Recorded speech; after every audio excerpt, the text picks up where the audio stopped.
ఒకటి మన crime staff మనకి రాత్రి ఒకటి డయల్ 100 ఇన్ఫర్మేషన్ వచ్చింది. ఇట్లా ఒక ఏటీఎంలో ఒక దొంగతనం అయింది, ఇట్లా ఇక్కడ క్యాష్ రావడం అని చెప్పేసి మనకి డయల్ 100 వస్తే మనం ఇమీడియట్ గా మన క్రైమ్ స్టాఫ్ ఏదైతే మన బ్లూ కోట్ పెట్రోకార్ మన స్టాఫ్ ఇమీడియట్ గా అలర్ట్ అయ్యి దాని మీద మనం అక్కడికి వెళ్ళడం జరిగింది. హఫీజ్పేటలో మార్తాండ దగ్గరికి అక్కడ వెళ్ళడం జరిగింది. ఏటీఎం ఏదైతే ఉంది ఎస్బీఐ ఏటీఎం మిషన్ దగ్గరికి వెళ్ళడం జరిగింది.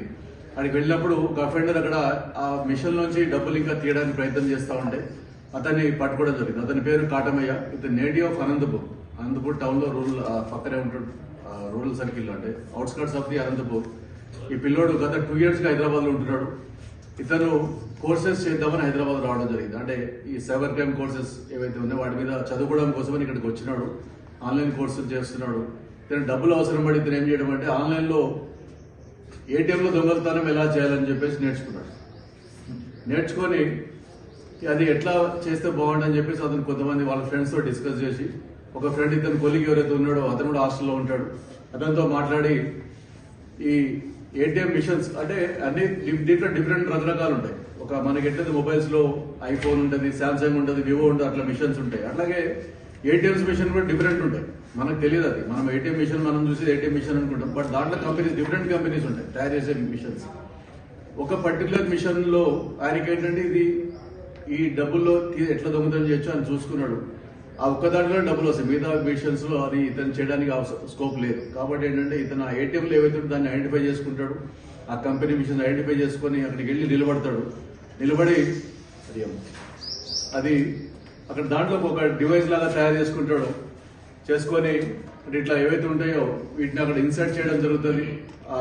ఏదైతే క్యాష్ డిస్బర్స్మెంట్, క్యాష్ మనకి బయటకు వచ్చే దాంట్లో ఇవి అడ్డుపెట్టి డబ్బు రాకుండా అక్కడ ఆగిపోతుంది. మనం ఏటీఎం ఒక పర్సన్ ఎవరైతే కస్టమర్ వస్తాడో ఏటీఎం మిషన్ పెట్టిన తర్వాత అతను పిన్ కొట్టిన తర్వాత డబ్బులు బయటకు వస్తాయి. డబ్బులు బయటకు వచ్చే సమయంలో ఇది ఇక్కడ ఆపేస్తాయి. ఇది స్ట్రక్ చేసి ఆపేసిన తర్వాత ఆ కస్టమర్ అక్కడ చూసి డబ్బులు కావాలని చెప్పి అతను వెళ్ళిపోతాడు.